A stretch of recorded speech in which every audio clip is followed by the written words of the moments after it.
Two Canadians, same city, same house, same purchase price. One of them will pay $182,000 more for that house than the other. Not because they negotiated poorly, not because they bought at the wrong time, because of a three-digit number they probably haven't thought about since the last time they applied for a credit card. Their credit score. Person A has a score of 780. They get a mortgage rate of 4.6%. Their monthly payment on a $500,000 mortgage over 25 years, approximately $2,788 per month. Person B has a score of 630. Same application, same lender, same house. They get a rate of 6.6%. Their monthly payment, approximately $3,395 per month. That's a difference of $607 every single month. Over 25 years, that is $182,100 more paid for the exact same home. Not a dollar of it builds additional equity. Every cent is pure interest paid to the bank because of a lower credit score. And here is the number that contextualizes everything in this video. The average Canadian credit score in 2026 is 679, according to Borrowell's data from over 3 million members. That score sits at the very bottom of the good range. It qualifies for most products, but it does not qualify for the best rates. And the gap between the best rates and the rates most Canadians actually receive is costing them hundreds of thousands of dollars over a lifetime. This video shows you exactly how much and exactly what to do about it. Before the dollar costs, let's make sure we're talking about the right number. Because credit scores in Canada are more confusing than most people realize. And getting the basics wrong leads to decisions that backfire. The Canadian credit score scale runs from 300 to 900. Not 300 to 850. Like the USFICO scale. That 50-point difference matters. You generally need a score above 760 to access the best rates in Canada, not the 740 that might be considered excellent in the US. There are two credit bureaus in Canada, Equifax and TransUnion. Both calculate scores using the same general factors, but slightly different models. It's completely normal to have scores that differ by 10 to 30 points between the two. Lenders may use either one, and you have no control over which they choose. Here's how the Canadian credit score ranges break down in 2026, and what each one means for your borrowing options. The average Canadian sits at 679, right at the bottom of the acceptable tier. Just one tier below where the best rates start. Here's the critical insight. About 20% of Canadians have scores below 600, placing them in territory where credit access is significantly limited and borrowing costs are substantially higher. And about 62% of Canadians have scores of 660 or above, meaning 38% of the country is below the good threshold entirely. Now here's what most Canadians get completely wrong about their score. They assume approved means best rate. It doesn't.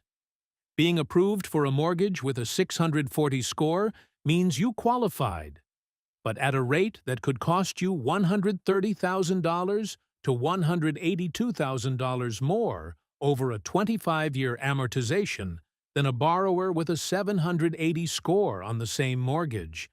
Approval is the floor, 760 plus is the ceiling, and everything between them costs you money. Your action step: check your Equifax and TransUnion scores this week. Both are free through Borrowell and Credit Karma. Most Canadians have never seen both scores and have no idea which bureau their lender will check. Your credit score is not random. It is calculated from 5 specific factors, and knowing the weight of each one changes how you make every credit decision from this point forward. Here's how Canadian credit bureaus weight each factor. Payment history at 35% is the single biggest factor, and the one most Canadians underestimate. A single missed payment can drop your score by 60 to 110 points, and it stays on your credit report for 6 years in Canada. One missed payment, 6 years of damage. Credit utilization at 30% is the fastest moving factor, and the one most Canadians are unknowingly getting wrong. Credit utilization is the percentage of your available credit that you're currently using. The guideline is to keep it below 30% across all cards combined. Below 10% is ideal. Here's the mistake most Canadians make. They have a credit card with a $5,000 limit and regularly carry a balance of $2,500. That's a 50% utilization ratio, well above the 30% threshold, even if they pay it in full every month before the due date. The utilization is reported on the statement date, not the payment date. Getting all credit card balances below 30% of their limits can raise a score by 20 to 60 points, according to Wealth North's 2026 analysis. That improvement shows within 1 to 2 statement cycles, potentially weeks, not months. Length of credit history at 15% explains why closing old cards is dangerous. Closing a credit card reduces your total available credit and shortens your average account age, both of which hurt your score. A card you never use is doing more good sitting open with a zero balance than it is canceled. New credit inquiries at 10%. Every time a lender pulls your credit file, called a hard inquiry, your score drops slightly. Multiple applications in a short period compound this. Rate shopping for a mortgage within a 14 to 45-day window is treated as a single inquiry by Canadian bureaus. But applying for 3 new credit cards in 1 month is not. Your action step: calculate your credit utilization right now. Take your total current balances across all credit cards and divide by your total credit limits. If the number is above 30%, reducing it is the single fastest score improvement available to you. The mortgage is the biggest number, but it's not the only place a low credit score costs you money. Here's the complete picture of what a poor or average credit score costs a Canadian across every major financial product in their lifetime. The mortgage, the largest single cost, on a $500,000 mortgage over 25 years, the difference between a 760-plus score and a 620 to 679 score can cost approximately $100,000 to $160,000 more in lifetime interest, according to Pegasus Lending's 2026 analysis. At the extreme end, comparing a 780 score to a 630 score. Canada Lends data shows the gap reaching $182,000 on the same mortgage. At a 1.5% rate difference on a $500,000 mortgage over 25 years, that's approximately $130,000 to $160,000 in additional interest paid. The car loan. The average new car loan in Canada in 2026 is approximately $40,000. At a 7% rate for a strong credit score versus an 11% rate for a weak score on a 60-month loan. Score 760 plus. Monthly payment approximately $792. Total interest paid approximately $7,500. Score 620. Monthly payment approximately $870. Total interest paid approximately $12,200. Difference: approximately $4,700 in additional interest on a single car loan. Most Canadians buy multiple cars in their lifetime. Over 3 car loans, that's approximately $14,000 in additional interest from the same credit score weakness. Credit cards. Low-rate credit cards, available to Canadians with strong scores, charge APRs of 8.99% to 12.99%. Standard cards at major banks charge 19.99% to 22.99%. Subprime or store cards charge 24% to 29% on a $5,000 revolving balance. The difference between a 9% low-rate card and a 22% standard card is approximately $650 per year in interest. Over 10 years of carrying that balance. $6,500 in additional interest from credit card rates alone. The cumulative lifetime estimate, when you add the mortgage differential, the car loan premiums, the higher credit card rates, and the reduced access to financial products throughout a working lifetime, the total cost of having a below-average credit score versus an excellent one can reach $200,000 to $300,000 over a lifetime for a typical Canadian. Not from bad investments, not from a failed business, from a 3-digit number that most Canadians don't actively manage. Your action step: add up the total interest you are currently paying across your mortgage, if applicable, car loan, and credit cards. Calculate what those rates would be at a 760-plus score using current advertised rates. That gap, annualized, is what your current score is costing you every year. Here's where it gets genuinely surprising, because most of the things that hurt Canadian credit scores the most are things people do while trying to be financially responsible. Mistake 1. Closing old credit cards. You've paid off a credit card. You don't use it. Logical move: close it and simplify your finances. This actually hurts your score in 2 ways. First, it increases your utilization ratio. The same balance across fewer total available credit is a higher percentage. Second, it reduces your average account age, one of the factors in your score. A card sitting open with a 0 balance is contributing positively to your score every single month.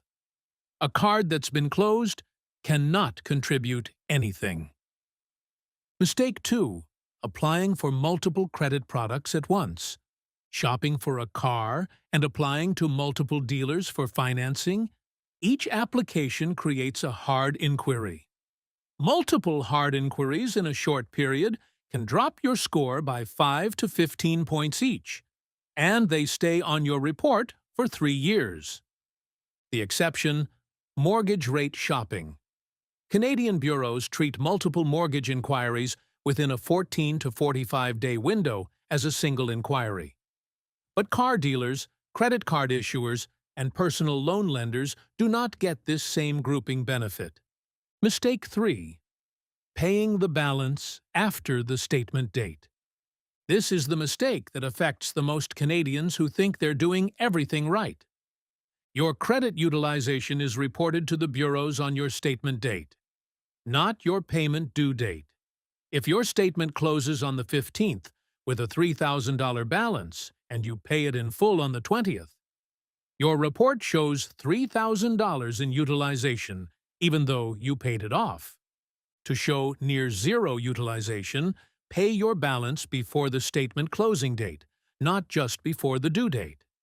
This single habit change can significantly improve reported utilization without spending less. Mistake 4. Never checking your credit report for errors. According to the Financial Consumer Agency of Canada, errors on credit reports are more common than most people realize. A debt reported incorrectly, an account that doesn't belong to you, or a payment marked late when it wasn't. All of these silently drag your score down month after month until you dispute them. You are entitled to free credit reports from both Equifax and TransUnion in Canada. Most Canadians have never requested one. Your action step: request your full credit report from both bureaus this week.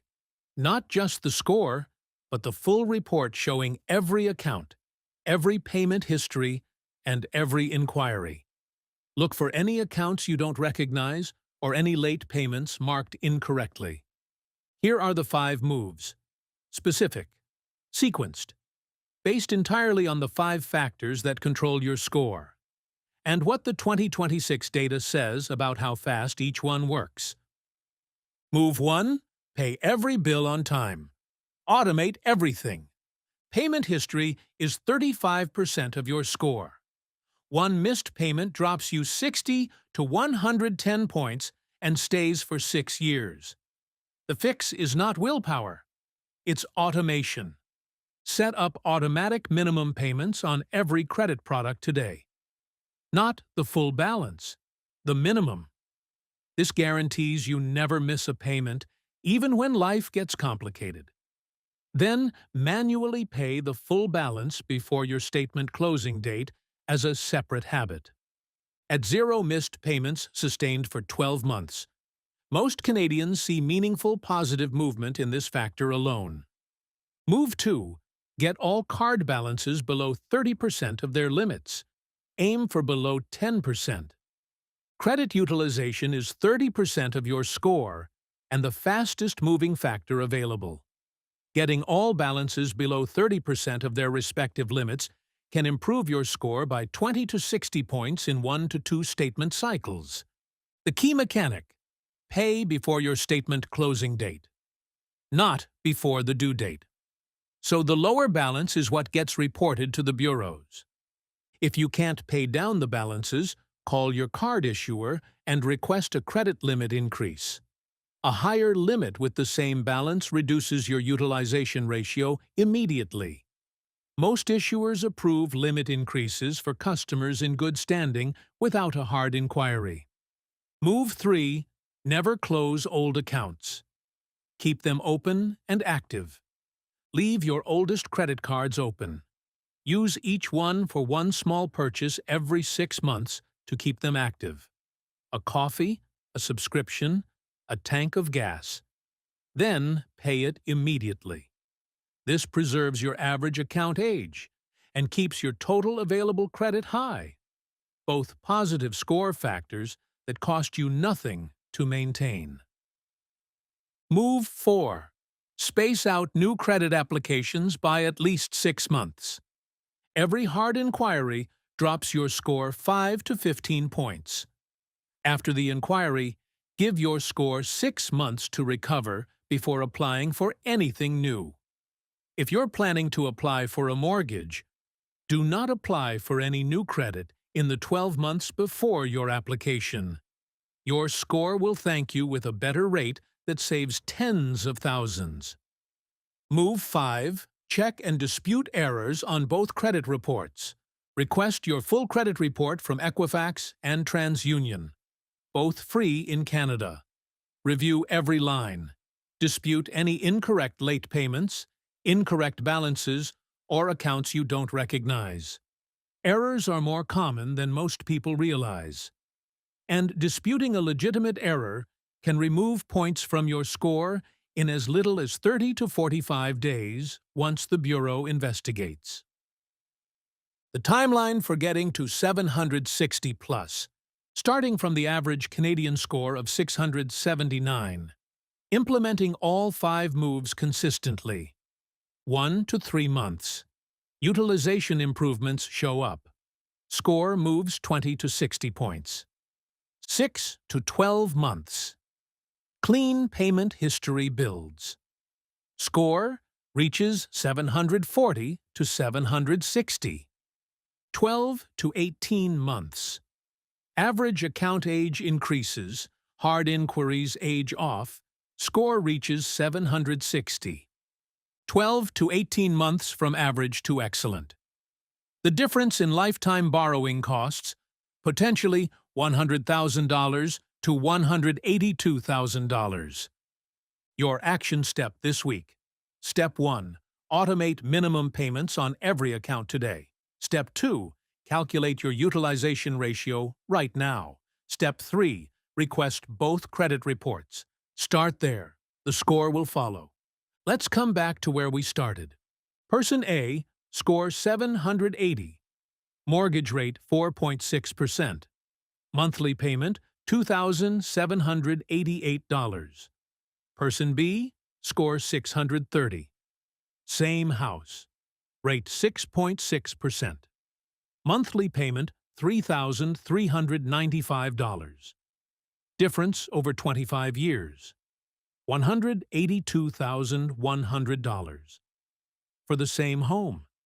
That gap is not fixed. It is not permanent. It is not about income. It is not about where you were born or how much you earn. It is about 5 specific factors and 5 specific moves that any Canadian can act on this week. The average Canadian sits at 679. That score qualifies for approval, but not for the best rates. And the lifetime cost of sitting at 679 instead of 760 plus is measured in 6 figures across a mortgage, car loans, and credit cards. The 5 moves one more time. 1. Automate every minimum payment today. 2. Get all card balances below 30% of their limits before your next statement date. 3. Leave your oldest accounts open and use them once every 6 months. 4. Space new credit applications at least 6 months apart. 5. Request your full credit reports from both Equifax and TransUnion and dispute every error you find. Start all 5 this week.